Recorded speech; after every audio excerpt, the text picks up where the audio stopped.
നമസ്കാരം. എന്തുകൊണ്ടാണ് ജൂതൻ വെറുക്കപ്പെട്ടവനാകുന്നത്? ഹിറ്റ്ലറിന്റെ കാലത്തിന് ശേഷവും ജൂതന്മാർ ആക്രമിക്കപ്പെടുന്നുണ്ടോ? വർത്തമാന കാലഘട്ടത്തിൽ വളരെ പ്രസക്തമായ ചോദ്യം തന്നെയാണല്ലേ ഇത്. ബോണ്ടി ബീച്ചിൽ ജൂത ഹനുക്ക ആഘോഷത്തിനിടെ ഉണ്ടായ കൂട്ടവെടിവെപ്പിൽ കുറഞ്ഞത് 10 പേർ കൊല്ലപ്പെടുകയും നിരവധി പേർക്ക് പരിക്കേൽക്കുകയും ചെയ്ത സംഭവത്തിൽ ഓസ്ട്രേലിയൻ പ്രധാനമന്ത്രി ആന്റണി അൽബീനിനെ വിമർശിച്ച് ഇസ്രായേൽ പ്രധാനമന്ത്രി ബെഞ്ചമിൻ നെതന്യാഹു രംഗത്ത് വന്നിരുന്നു. സർക്കാർ ജൂതവിരുദ്ധത വളർത്തിയതായി ഇസ്രായേൽ പ്രധാനമന്ത്രി ആരോപിക്കുകയും ചെയ്തു. 21-ാം നൂറ്റാണ്ടിലും ലോകത്തെ വേട്ടയാടുന്ന ഏറ്റവും നിന്ദ്യമായ വിദ്വേഷങ്ങളിൽ ഒന്നാണ് ജൂതവിരുദ്ധത അല്ലെങ്കിൽ ആന്റിസെമിറ്റിസം.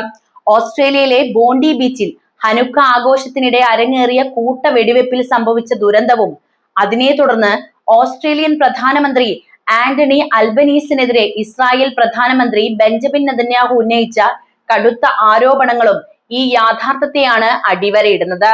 സർക്കാർ നയങ്ങൾ ജൂതവിരുദ്ധതയ്ക്ക് വളമിടുന്നു എന്ന ഇസ്രായേൽ പ്രധാനമന്ത്രിയുടെ ആരോപണം ആധുനിക ലോകത്ത് ജൂത സമൂഹം നേരിടുന്ന സുരക്ഷാ ഭീഷണിയുടെ തീവ്രത എത്രത്തോളമാണെന്ന് വ്യക്തമാക്കുന്നുണ്ട്. ഡിമോണയിൽ നടന്ന സർക്കാർ യോഗത്തിൽ ഓസ്ട്രേലിയയുടെ സമീപകാല നിലപാടുകൾ ശത്രുതയുടെ അന്തരീക്ഷം സൃഷ്ടിച്ചുവെന്ന് നെതന്യാഹു തന്നെ വിമർശിച്ചപ്പോൾ അത് വെറുമൊരു നയതന്ത്ര യുദ്ധമായിരുന്നില്ല, മറിച്ച് യൂറോപ്പിലും അതുപോലെ തന്നെ പശ്ചിമേഷ്യയിലും ഒതുങ്ങി നിന്നിരുന്ന ജൂതവിരുദ്ധത സമാധാനത്തിന്റെ തുരുത്തായി കരുതുന്ന ഓസ്ട്രേലിയ പോലുള്ള രാജ്യങ്ങളിലേക്ക് പോലും ആഴ്ന്നിറങ്ങുന്നു എന്ന ഭയം തന്നെയാണ്. ചരിത്രപരമായി ജൂതവിരുദ്ധത എന്നത് വെറുമൊരു വംശീയ വിദ്വേഷമല്ല, അത് കാലാന്തരത്തിൽ രൂപം മാറി പുതിയ മുഖങ്ങൾ അണിഞ്ഞ് രംഗപ്രവേശനം ചെയ്യുന്ന ഒരു സാമൂഹിക രോഗമാണ് എന്നതാണ് നമ്മൾ ഇവിടെ മനസ്സിലാക്കേണ്ടത്. മധ്യകാലഘട്ടത്തിലെ മതപരമായ പീഡനങ്ങളിൽ നിന്നും 20-ാം നൂറ്റാണ്ടിലെ ഹോളോകോസ്റ്റിന്റെ വംശഹത്യാപരമായ ക്രൂരതകളിൽ നിന്നും രക്ഷപ്പെട്ടു എങ്കിലും സമകാലിക ലോകത്ത് ഈ വിദ്വേഷം 3 പ്രധാന ധാരകളിലൂടെയാണ് ഇന്ന് സഞ്ചരിച്ചുകൊണ്ടിരിക്കുന്നത്. ഒന്നാമതായി പരമ്പരാഗതമായ വംശീയ വിദ്വേഷം ഇന്നും നിലനിൽക്കുന്നു എന്നതാണ്.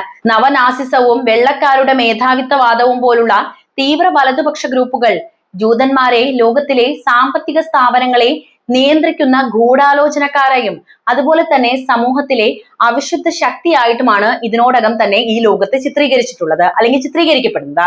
ഇന്റർനെറ്റിലെ അജ്ഞാത ഇടങ്ങളിലൂടെയും സമൂഹ മാധ്യമങ്ങളിലൂടെയും ഈ വിദ്വേഷം അതിവേഗം പ്രചരിക്കുന്നുമുണ്ട്. രണ്ടാമതായിട്ട് ഇസ്രായേൽ വിരുദ്ധതയുടെ മറവിൽ അരങ്ങേറുന്ന വിദ്വേഷമാണ് ഏറ്റവും പുതിയതും അതുപോലെ തന്നെ വളരെ സങ്കീർണവുമായിട്ടുള്ള ഇതിന്റെ രൂപം. ഇസ്രായേലിന്റെ നയങ്ങളെ വിമർശിക്കുന്നത് ജനാധിപത്യപരമായ അവകാശമാണ്. എന്നാൽ ഇസ്രായേലിന്റെ നിലനിൽപ്പിനെ തന്നെ നിഷേധിക്കുകയും ഇസ്രായേൽ ഗവൺമെന്റിന്റെ നടപടികളുടെ പേരിൽ ലോകമെമ്പാടുമുള്ള ജൂത വ്യക്തികളെയും അവരുടെ സ്ഥാപനങ്ങളെയും ആക്രമിക്കുകയും ചെയ്യുമ്പോൾ അത് ജൂതവിരുദ്ധതയായിട്ടാണ് പരിണമിക്കുന്നത്. ഫലസ്തീൻ പ്രശ്നം തീവ്രമാകുമ്പോൾ ലോകത്തിന്റെ വിവിധ ഭാഗങ്ങളിലെ ജൂത സമൂഹങ്ങൾ ഈ രാഷ്ട്രീയ സംഘർഷത്തിന്റെ പേരിൽ ഒറ്റപ്പെടുത്തപ്പെടുകയും ആക്രമിക്കപ്പെടുകയും ചെയ്യുന്നുണ്ട്. ഗാസയിലെ സംഘർഷങ്ങൾക്ക് ശേഷം ലോകമെമ്പാടുമുള്ള സർവകലാശാല ക്യാമ്പസുകളിലും അതുപോലെ തന്നെ വലിയ നഗരങ്ങളിലും ജൂതവിരുദ്ധ സംഭവങ്ങൾ കുത്തനെ വർദ്ധിച്ചു എന്ന റിപ്പോർട്ടുകൾ ഈ ബന്ധത്തെയാണ് സൂചിപ്പിക്കുന്നത്.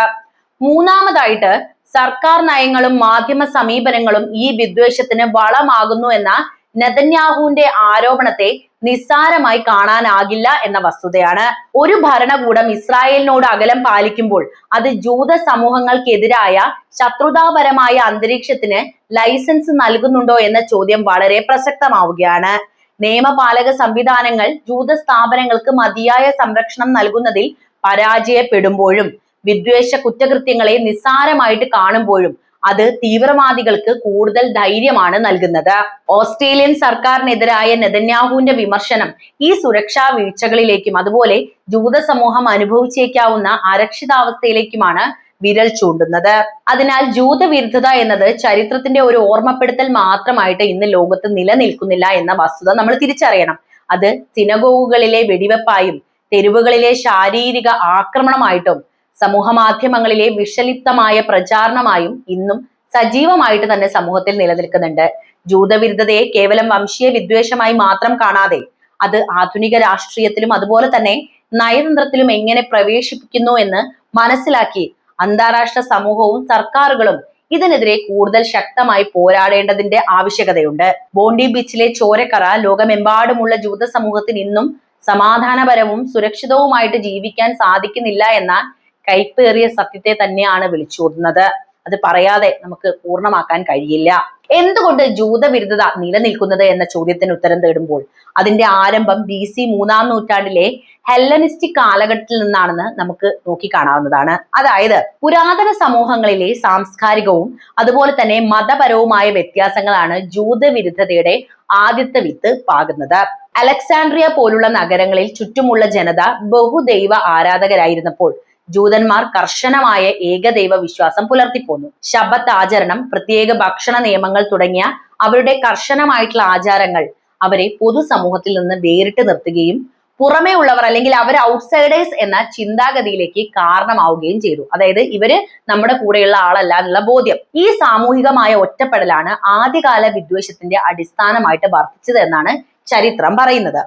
എന്നാൽ ജൂതവിരുദ്ധതയുടെ ഏറ്റവും ശക്തമായതും മാരകവുമായിട്ടുള്ള വേരുകൾ രൂപപ്പെടുന്നത് ക്രിസ്ത്യാനിറ്റിയുടെ ആവിർഭാവത്തോടെ തന്നെയാണ്. മധ്യകാലഘട്ടത്തിൽ ക്രിസ്തുവിനെ കുരിശിലേറ്റിയതിന്റെ ദൈവഹത്യാ ആരോപണം ജൂതന്മാർക്ക് മേൽക്കാണ് ചാർത്തപ്പെടുന്നത്. ദൈവശാസ്ത്രപരമായ ഈ ആരോപണം തലമുറകളോളം കൈമാറി വന്ന വിദ്വേഷത്തിന് മതപരമായ സാധുതയാണ് നൽകുന്നത്. ക്രൈസ്തവ സഭയുടെ പഠിപ്പിക്കലുകൾ ജൂതന്മാരെ ദൈവഹത്യ ചെയ്തവരുടെ ജനത എന്ന നിലയിൽ ചിത്രീകരിക്കുകയും അവരെ പൊതുസമൂഹത്തിൽ നിന്ന് അകറ്റി നിർത്താൻ പ്രേരിപ്പിക്കുകയും ചെയ്ത പ്രധാനപ്പെട്ട ഘടകങ്ങളിൽ ഒന്ന് തന്നെയാണ്. ഇതോടൊപ്പം തന്നെ സാമ്പത്തികപരമായ വേർതിരിവുകളും ജൂതവിരോധം വളർത്തുന്നുണ്ട്. ക്രിസ്ത്യാനികൾക്ക് പലിശയ്ക്ക് പണം നൽകുന്നത് മതപരമായ കാരണങ്ങളാൽ നിഷിദ്ധമായിരുന്നതിനാൽ പണമിടപാടുകളും അതുപോലെ വായ്പ നൽകലും പോലുള്ള ജോലികളൊക്കെ ജൂതന്മാരാണ് ആ കാലഘട്ടത്തിൽ ഏറ്റെടുക്കുന്നത്.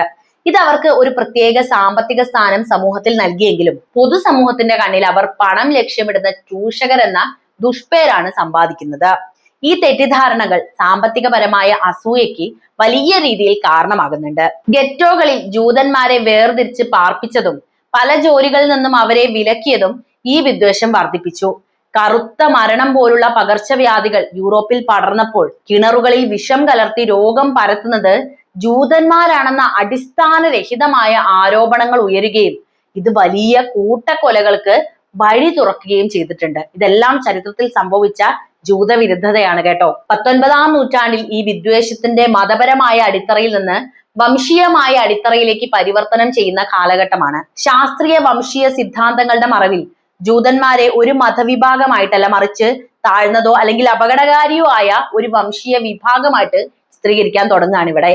ഈ വംശീയ വിദ്വേഷമാണ് നാസി ജർമ്മനിയുടെ ഉദയത്തിന് കളമൊരുക്കുകയും ഹോളോകോസ്റ്റ് എന്ന വംശഹത്യയിലേക്ക് നയിക്കുകയും ചെയ്ത ഘടകം. 6 മില്യൺ ജൂതന്മാരെ വ്യവസ്ഥാപിതമായി കൊന്നൊടുക്കിയ ഈ ദുരന്തം ജൂതവിരുദ്ധതയുടെ ഏറ്റവും ഭീകരമായിട്ടുള്ള രൂപം തന്നെയാണ്. ഹോളോകോസ്റ്റിന് ശേഷവും ജൂതവിരുദ്ധം പുതിയ രൂപങ്ങൾ സ്വീകരിക്കുന്നുണ്ട്. 1948 ഇസ്രായേൽ രാഷ്ട്രത്തിന്റെ രൂപീകരണം പലപ്പോഴും വിദ്വേഷം പ്രകടിപ്പിക്കാനുള്ള പുതിയ വേദിയാണ് തുറന്നു നൽകുന്നത്. ഇസ്രായേൽ നയങ്ങളോടുള്ള രാഷ്ട്രീയപരമായിട്ടുള്ള എതിർപ്പുകൾ ചില തീവ്ര ഗ്രൂപ്പുകൾക്ക് ജൂതവിരുദ്ധത പ്രചരിപ്പിക്കാനുള്ള ഒരു മറയായിട്ട് വർത്തിക്കുകയാണ്. ഇസ്രായേലിന്റെ പ്രവർത്തനങ്ങളുടെ പേരിൽ ലോകമെമ്പാടുമുള്ള ജൂതന്മാരെ ഒറ്റപ്പെടുത്തുകയും അവരെ ആക്രമിക്കുകയും ചെയ്യുന്നത് ഇന്ന് വളരെ വ്യാപകമാണ്. കൂടാതെ ഇന്റർനെറ്റിന്റെ വളർച്ച പഴയ ഗൂഢാലോചനാ സിദ്ധാന്തങ്ങൾ, ഉദാഹരണത്തിന് ജൂതന്മാരാണ് ലോകത്തെ രഹസ്യമായി നിയന്ത്രിക്കുന്നത് അല്ലെങ്കിൽ അവരെ ഏറ്റവും കൂടുതൽ നിയന്ത്രിക്കുന്നു എന്നൊക്കെ പറഞ്ഞിട്ടുള്ള ഇത്തരം ഗൂഢാലോചന സിദ്ധാന്തങ്ങളൊക്കെ വലിയ രീതിയിൽ വളർന്നു. ചുരുക്കത്തിൽ ജൂതവിരുദ്ധതയുടെ ഉത്ഭവം ഏകദൈവ വിശ്വാസത്തിലുള്ള അവരുടെ സാംസ്കാരികമായിട്ടുള്ള ഒറ്റപ്പെടലിൽ നിന്ന് തുടങ്ങി ക്രിസ്തുമതത്തിന്റെ ദൈവഹത്യ ആരോപണത്തിലൂടെയും സാമ്പത്തിക ചൂഷകർ എന്ന തെറ്റിദ്ധാരണയിലൂടെയും വളർന്നു വന്നു. ആധുനിക കാലഘട്ടത്തിൽ വംശീയതയുടെയും അതുപോലെ തന്നെ രാഷ്ട്രീയപരമായ എതിർപ്പിന്റെയും രൂപം പ്രാപിക്കുന്നത് ജൂതവിരുദ്ധതയിലുണ്ട്. വിവിധ കാലഘട്ടങ്ങളിൽ ഈ വിദ്വേഷം നിലനിർത്താനും അതുപോലെ അത് വളർത്താനും കാരണമായ സങ്കീർണമായിട്ടുള്ള സാമൂഹിക ചരിത്രപരമായ ഘടകങ്ങളാണ് ഈ പ്രതിഭാസത്തിന്റെ നിലനിൽപ്പിന് പിന്നിൽ എന്നതാണ് നമുക്ക് ഇത് നോക്കുമ്പോൾ അല്ലെങ്കിൽ ഈ ജൂത വിദ്വേഷത്തിന് കാരണമാകുന്നത്. ഒരു തരത്തിലുള്ള വിദ്വേഷവും നല്ലതല്ല. അത് ജൂത വിദ്വേഷമാകട്ടെ, ക്രിസ്ത്യൻ വിദ്വേഷമാകട്ടെ, അതുപോലെ മുസ്ലിം വിദ്വേഷമാകട്ടെ, ഹിന്ദു വിദ്വേഷമാകട്ടെ, അതൊന്നും നല്ലതല്ല എന്നത് കൂടി ഇവിടെ എടുത്തു പറയുകയാണ്. അപ്പോൾ ഈ വിഷയത്തെക്കുറിച്ചുള്ള നിങ്ങളുടെ അഭിപ്രായം, നിങ്ങൾക്ക് ഇതിൽ കൂട്ടിച്ചേർക്കാൻ എന്തെങ്കിലുമൊക്കെ ഉണ്ടെങ്കിൽ എന്തായാലും കമന്റ് ആയിട്ട് രേഖപ്പെടുത്താവുന്നതാണ്. മറ്റൊരു വീഡിയോയുമായി വീണ്ടും എത്താം. നന്ദി.